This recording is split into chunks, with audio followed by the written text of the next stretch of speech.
John Joseph Nicholson is an American actor and filmmaker whose career spans more than 50 years.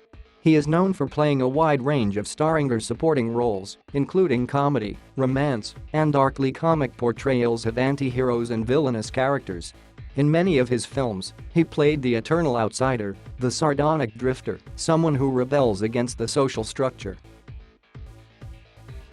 His most known and celebrated films include the road drama Easy Rider, the dramas 5 Easy Pieces and One Flew Over the Cuckoo's Nest, the comedy dramas Carnal Knowledge, The Last Detail, Terms of Endearment, Prizzy's Honor, As Good as It Gets, and About Schmidt, the neo-noir mystery Chinatown, the horror film The Shining, the biopic Reds, the fantasy comedy The Witches of Eastwick, the superhero film Batman, the legal drama A Few Good Men, the romantic horror film Wolf, the science fiction comedy Mars Attacks, the comedy Anger Management, the romantic comedy Something's Gotta Give, and the crime drama The Departed. He has also directed 3 films, including The Two Jakes, the sequel to Chinatown. Nicholson's 12 Academy Award nominations make him the most nominated male actor in the Academy's history. He has won the Academy Award for Best Actor twice, one for the drama One Flew Over the Cuckoo's Nest and the other for the romantic comedy As Good as It Gets. He also won the Academy Award for Best Supporting Actor for the comedy drama Terms of Endearment. He is one of only 3 male actors to win 3 Academy Awards and one of only 2 actors to be nominated for an Academy Award for acting in every decade from the 1960s to the 2000s.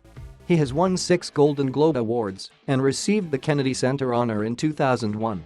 In 1994, at 57, he became one of the youngest actors to be awarded the American Film Institute's Life Achievement Award. Nicholson had a number of high-profile relationships, most notably with Angelica Huston and Rebecca Broussard, and was married to Sandra Knight from 1962 to 1968. He has 5 children, 1 with Knight, 2 with Broussard, and 1 each with Susan Anspach and Winnie Hellman.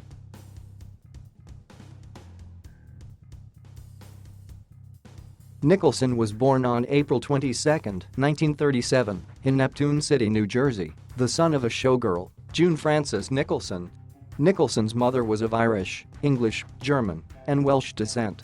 She married Italian-American showman Donald Fursillo in 1936 before realizing that he was already married. Biographer Patrick McGilligan stated in his book Jack's Life that Latvian-born Eddie King, June's manager, may have been Nicholson's biological father rather than Fursillo. Other sources suggest June Nicholson was unsure of the father's identity. As June was only 17 years old and unmarried, her parents agreed to raise Nicholson as their own child without revealing his true parentage, and June would act as his sister. In 1974, Time magazine researchers learned and informed Nicholson that his sister, June, was actually his mother and his other sister, Lorraine, was really his aunt. By this time, both his mother and grandmother had died. On finding out, Nicholson said it was a pretty dramatic event, but it wasn't what I'd call traumatizing. I was pretty well psychologically formed. Nicholson grew up in Neptune City. 7 He was raised in his mother's Roman Catholic religion. Before starting high school, his family moved to an apartment in Spring Lake, New Jersey. 16 When Jack was ready for high school, the family moved once more, this time 2 miles farther south to Old Money Spring Lake, New Jersey's so-called Irish Riviera, where Ethel May set up her beauty parlor in a rambling duplex at 505 Mercer Avenue. Nick, as he was known to his high school friends, attended nearby Manasquan High School, where he was voted class clown by the class of 1954. He was in detention every day for a whole school year. A theater and a drama award at the school are named in his honor. In 2004, Nicholson attended his 50-year high school reunion accompanied by his Aunt Lorraine.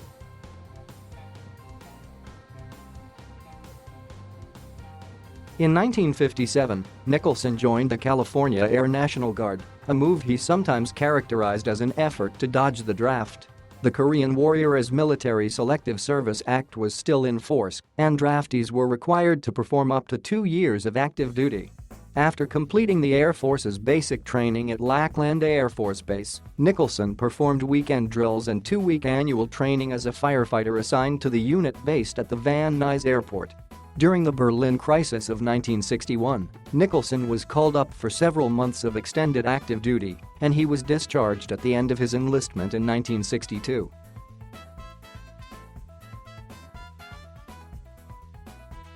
Nicholson first came to Hollywood in 1954, when he was 17, to visit his sister. He took a job as an office worker for animators William Hanna and Joseph Barbera at the MGM Cartoon Studio. They offered him an entry-level job as an animator, but he declined, citing his desire to become an actor. He trained to be an actor with a group called the Players Ring Theater, after which time he found small parts performing on the stage and in TV soap operas. He made his film debut in a low-budget teen drama The Cry Baby Killer, playing the title role. For the following decade, Nicholson was a frequent collaborator with the film's producer, Roger Corman. Corman directed Nicholson on several occasions, most notably in The Little Shop of Horrors, as masochistic dental patient and undertaker Wilberforce, and also in The Raven, The Terror where he plays a French officer seduced by an evil ghost, and The St. Valentine's Day Massacre. Nicholson also frequently worked with director Monte Hellman on low-budget westerns, though two in particular, Right in the Whirlwind and The Shooting, initially failed to find interest from any U.S. film distributors but gained cult success on the art house circuit in France and were later sold to television. Nicholson also appeared in 2 episodes of The Andy Griffith Show. With his acting career heading nowhere, Nicholson seemed resigned to a career behind the camera as a writer-director. His first real taste of writing success was the screenplay for the 1967 counterculture film The Trip, which starred Peter Fonda and Dennis Hopper. After first reading the script, Fonda told Nicholson he was totally impressed by the writing and felt it could become a great film.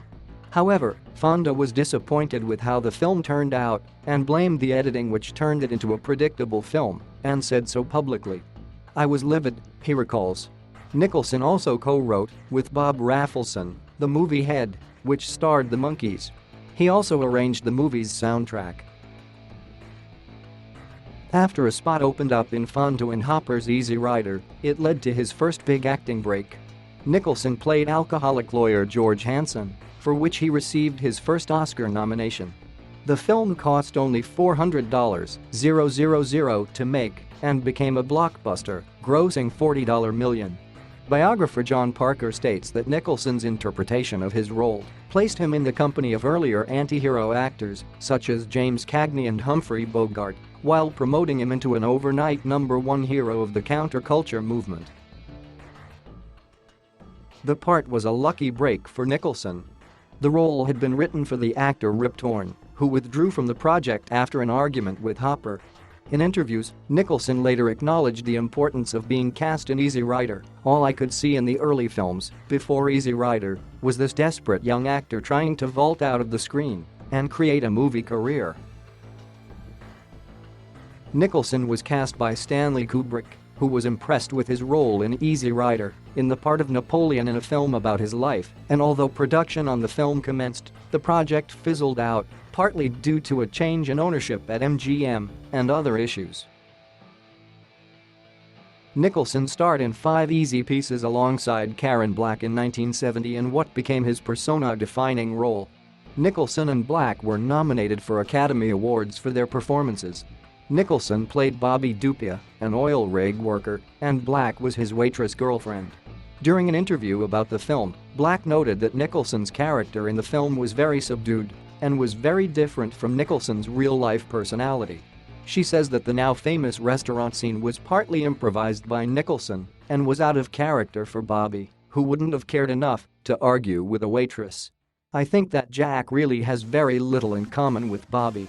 I think Bobby has given up looking for love. But Jack hasn't. He's very interested in love, in finding out things. Jack is a very curious, alive human being. Always ready for a new idea." 37 Nicholson himself said as much, telling an interviewer, "I like listening to everybody. This to me is the elixir of life." Black later admitted that she had a crush on Nicholson from the time they met, although they only dated briefly.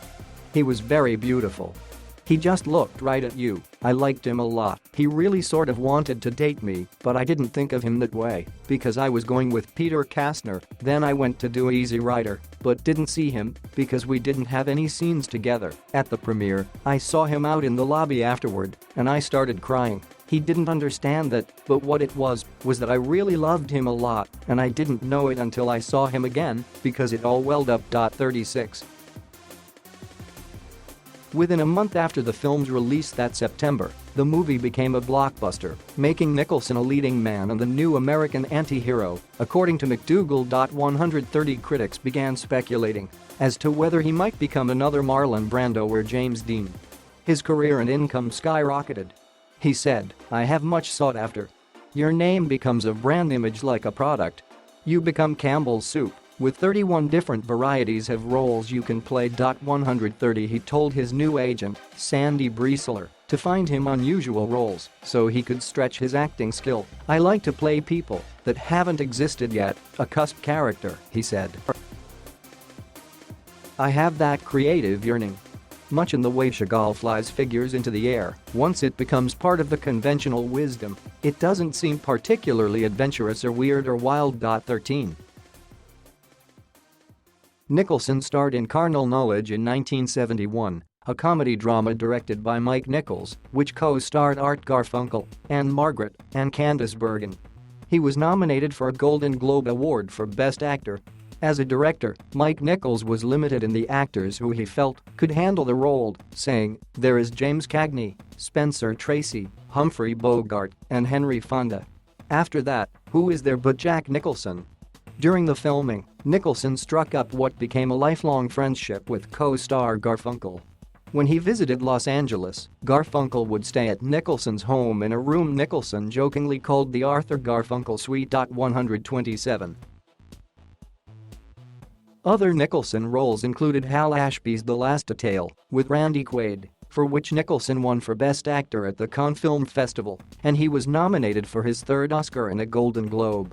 Television journalist David Gilmour writes that one of his favorite Nicholson scenes from all his films was in this one, when Nicholson slaps his gun on the bar yelling he was the Shore Patrol. Critic Roger Ebert called it a very good movie, but credited Nicholson's acting as the main reason. He creates a character so complete and so complex that we stop thinking about the movie and just watch to see what he'll do next. In 1974, Nicholson starred in Roman Polanski's noir thriller Chinatown and was again nominated for Academy Award for Best Actor for his role as Jake Gitz, a private detective. The film co-starred Faye Dunaway and John Huston and included a cameo role with Polanski. Roger Ebert described Nicholson's portrayal as sharp-edged, menacing, and aggressive, a character who knew how to go over the top, as he did in One Flew Over the Cuckoo's Nest. It is that edge that kept Chinatown from becoming a typical genre crime film. Ebert also notes the importance of the role for Nicholson's career, seeing it as a major transition from the exploitation films of the previous decade. As Jake Gitz, he stepped into Bogart's shoes, says Ebert. As a man attractive to audiences because he suggests both comfort and danger, from Gitz forward, Nicholson created the persona of a man who had seen it all and was still capable of being wickedly amused. Nicholson had been friends with the director Roman Polanski long before the murder of Polanski's wife, Sharon Tate, at the hands of the Manson family, and supported him in the days following the deaths. 109-110 After Tate's death, Nicholson began sleeping with a hammer under his pillow and took breaks from work to attend the Manson trial. In 1977, 3 years after Chinatown, Polanski was arrested at Nicholson's home for the sexual assault of 13-year-old Samantha Jamer, who was modeling for Polanski during a magazine photo shoot around the pool. At the time of the incident, Nicholson was out of town making a film, but his steady girlfriend, actress Angelica Huston, had dropped by unannounced to pick up some items. She heard Polanski in the other room say, "We'll be right out." Polanski then came out with Jamer, and he introduced her to Huston, and they chatted about Nicholson's 2 large dogs, which were sitting nearby. Huston recalled Jamer was wearing platform heels and appeared quite tall. After a few minutes of talking, Polanski had packed up his camera gear, and Huston saw them drive off in his car. Huston told police the next day, after Polanski was arrested, that she had witnessed nothing untoward and never saw them together in the other room. Jamer learned afterward that Huston herself wasn't supposed to be at Nicholson's house that day since they had recently broken up but stopped over to pick up some belongings. Jamer described Nicholson's house as definitely a guy's house, with lots of wooden shelves crowded with photos and mementos. One of Nicholson's greatest successes came in 1975 with his role as Randall P. McMurphy in One Flew Over the Cuckoo's Nest. The movie was an adaptation of Ken Kesey's novel and was directed by Milos Forman and co-produced by Michael Douglas. Nicholson plays an anti-authoritarian patient at a mental hospital where he becomes an inspiring leader for the other patients. Playing one of the patients was Danny DeVito in an early role. Nicholson learned afterward that DeVito grew up in the same area of New Jersey and they knew many of the same people. The film swept the Academy Awards with 9 nominations and won the top 5, including Nicholson's first for Best Actor. The role seemed perfect for Nicholson, with biographer Ken Burke noting that his smartest demeanor balances his genuine concern for the treatment of his fellow patients with his independent spirit too free to exist in a repressive social structure. Forman allowed Nicholson to improvise throughout the film, including most of the group therapy sequences. 273 reviewer Marie Brenner notes that his bravura performance transcends the screen and continually inspires the other actors by lightening their mental illnesses with his comic dialogue. She describes his performance. Also in 1975, Nicholson starred in Michelangelo Antonioni's The Passenger, which co-starred Maria Schneider. Nicholson plays the role of a journalist, David Locke, who during an assignment in North Africa decides to quit being a journalist and simply disappear by taking on a new hidden identity. Unfortunately, the dead person whose identity he takes on turns out to have been a weapons smuggler on the run. Antonioni's unusual plot included convincing dialogue and fine acting, states film critic Seymour Chapman. It was shot in Algeria, Spain, Germany, and England. The film received good reviews and revived Antonioni's reputation as one of cinema's great directors. He says he wanted the film to have more of a spy feeling, be more political. Nicholson began shooting the film from an unfinished script, notes Judith Christ, yet upon its completion he thought so highly of the film that he bought the world rights and recorded a reminiscence of working with Antonioni. Critic and screenwriter Penelope Gilliatt provides an overview of Nicholson's role. He continued to take more unusual roles. He took a small role in The Last Tycoon, opposite Robert De Niro. He took a less sympathetic role in Arthur Penn's western The Missouri Breaks, specifically to work with Marlon Brando. Nicholson was especially inspired by Brando's acting ability, recalling that in his youth, as an assistant manager at a theater, he watched On the Waterfront about 40 times. "I'm part of the first generation that idolized Marlon Brando," he said. Nicholson has observed that, while both De Niro and Brando were noted for their skill as method actors, he himself has seldom been described as a method actor, a fact which he sees as an accomplishment. "I'm still fooling them," he told Sean Penn during a phone conversation. "I consider it an accomplishment because there's probably no one who understands method acting better academically than I do, or actually uses it more in his work. But it's funny, nobody really sees that. It's perception versus reality, I guess." Although he garnered no Academy Award for Stanley Kubrick's adaptation of Stephen King's The Shining, it remains one of his more significant roles. He was Kubrick's first choice to play the lead role, although the book's author, Stephen King, wanted the part played by more of an everyman. However, Kubrick as a director won the argument and described Nicholson's acting quality as being on a par with the greatest stars of the past, like Spencer Tracy and Jimmy Cagney. On the set, Nicholson always appeared in character, and if Kubrick felt confident that he knew his lines well enough, he encouraged him to improvise and go beyond the script. 434 For example, Nicholson improvised his now famous "Here's Johnny" line. 433 along with a scene in which he unleashes his anger upon his wife while she interrupts his writing. 445 There were also extensive takes of scenes due to Kubrick's perfectionism. Nicholson shot a scene with the ghostly bartender 36 times. Nicholson states that Stanley's demanding. He'll do a scene 50 times, and you have to be good to do that. 38. In 1982, he starred as an immigration enforcement agent in The Border, directed by Tony Richardson.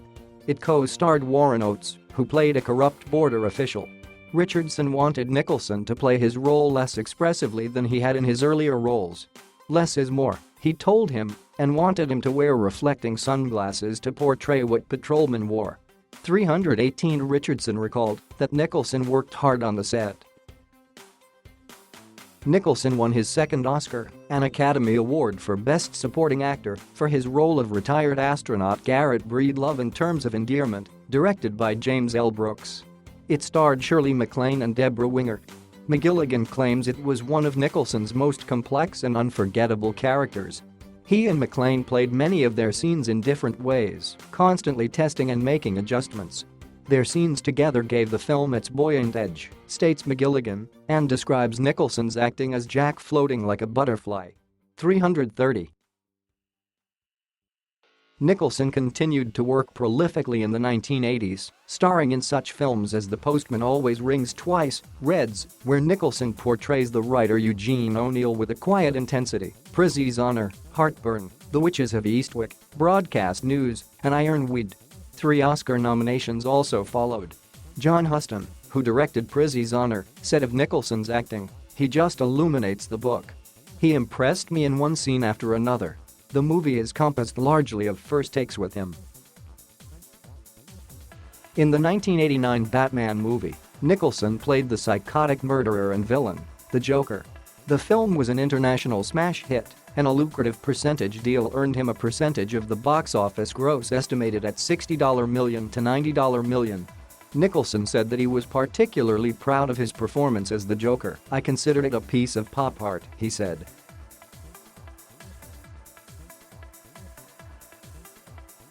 Thank you for watching. Please subscribe.